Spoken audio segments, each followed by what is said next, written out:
Guppies! Ah! Wow!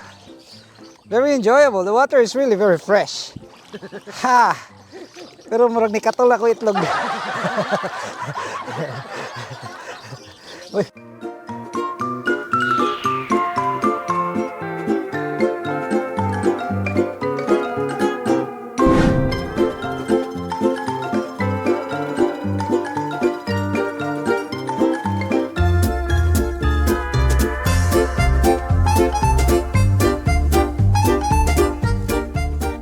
Hi guys, it's a beautiful day once again and welcome back to Dexter's World channel. Today is a Saturday and I have ample time catching feeder fish to our catfish. I mean, we're gonna catch the guppies here. Early this morning, I decided to transfer a few of our Japanese koi just to test the waters because I decided that the circular tank will be utilized for the Japanese koi. It's really very difficult when we decide to breed our Japanese koi and then we will catch them at the mud pond and then we don't have any control. So little by little I'm adjusting and I am catching this Japanese koi to be placed in the circular tank. At least we can, if we will decide to breed them, we can just immediately drain the water and then breed them in the breeding tank or the spawning tank. So I also decided to put all the catfish in the mud pond, and in connection with this, I already decided to just put the catfish and the tilapia together in the mud pond. The Japanese koi will be taken out and then we will place them in the circular tank. Of course, this will add more beauty to our desired mini zoo. And one of the things that caught my attention when I came here just this morning is the presence of these wild guppies. You know, these wild guppies are prolific as well. And they are thriving here in the Philippines in a stream of waters like this, in the canals and even in the stagnant waters. They are thriving here. And they are the best food for the catfish. Of course, we know that catfish are carnivorous and they're eating or feeding on fish. And this is my concern, that if we can breed guppies inside the tank, wild guppies of course, inside the mud pond, then we will no longer have a problem of the food of the catfish. They will grow fast and they will not prey on the babies of the tilapia. And this is my assumption. Of course, we don't say that this is a 100% correct assumption. But of course, since we know that the catfish are carnivorous, they needed to be fed with smaller fish. And the smaller fish is right here, the guppies. And we will now catch. You will witness this one. This is our property. And if you will dip down, it's actually muddy and it's quite deep. But I would like to enjoy this activity now because this is one of the activities that I enjoyed doing when I was a kid. You know, in my elementary years, I used to catch all the guppies in the canals. And my parents will scold me because it's too dirty. But then, that's my passion, that's my desire to, make joyful activities out of the fish in the canals. And this will be the recollection of what we have done, what I have done in my childhood days. It's easy to catch guppies. So come on, let's go and catch these very tiny creatures. Of course, I have here John Paul. John Paul is my assistant in catching all this. I don't know the manner in which we can effectively do this, but since we have this fine net, I believe that we can just catch them. Wow.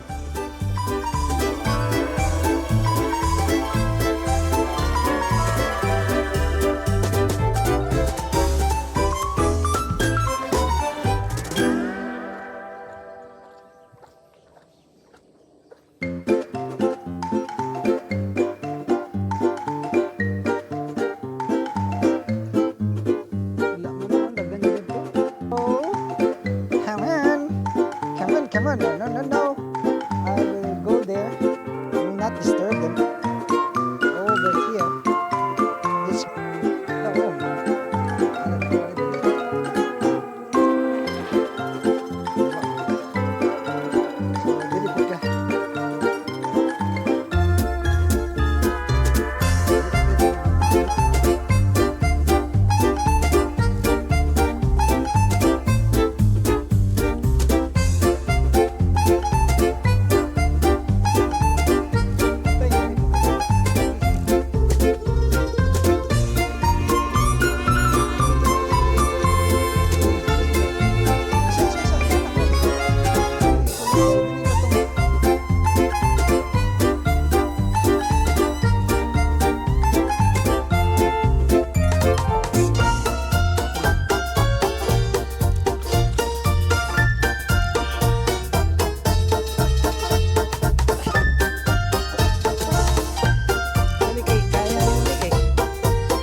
oh, see? See.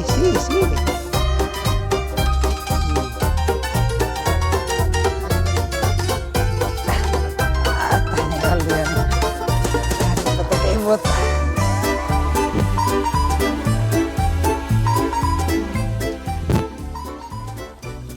Gunahuna ko ba kung kahihil man ko, magawas po ba kung mangihi? Kasi mabuling. So we are actually now getting all these weeds so that we can catch properly these small creatures. Guppies! Ah! Wow! What a day for me here. Ah! Very enjoyable. The water is really very fresh. Ha! Pero murag ni katol ako itlog. Ayaw. So you will see, guys, that the water is being disturbed now and it's murky now. But we already have gotten some considerable amount of guppies, and this is gonna be our starters. Of course, we will observe that this will work. I mean, our fish will grow fast because of the feeder out of these guppies. Then we will do this on a daily basis. The water is really very clear here. Although I feel some itchiness, of course, because this is a canal. This is water from the river. And I observed that during summertime, the guppies will really thrive.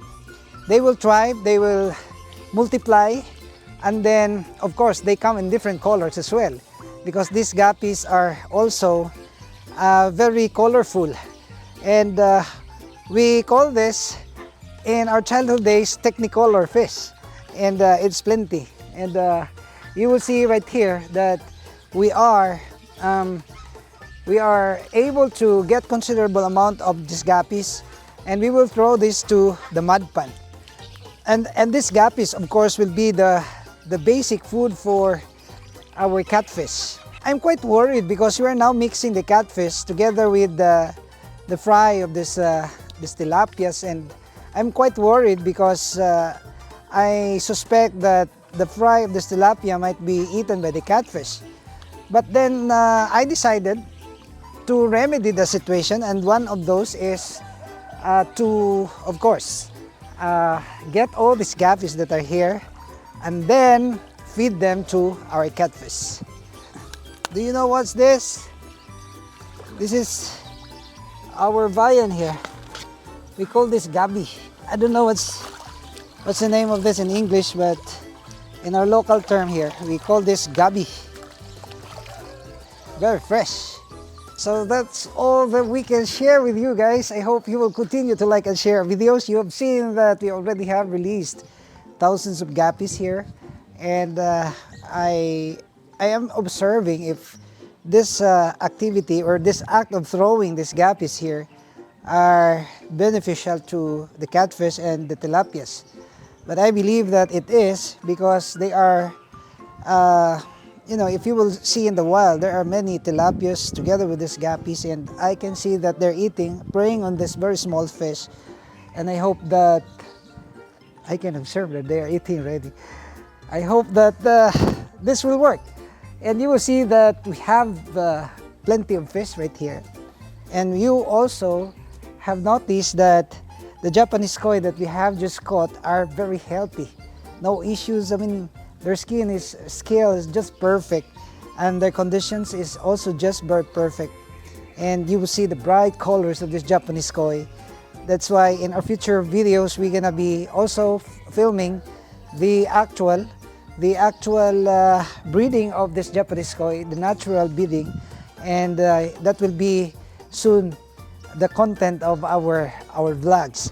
So I would like to see you in my next vlog, and I hope that you will continue to like and share videos, and shout out to the members of this channel. Thanks a lot, and see you in my next upload on here at Dexter's World.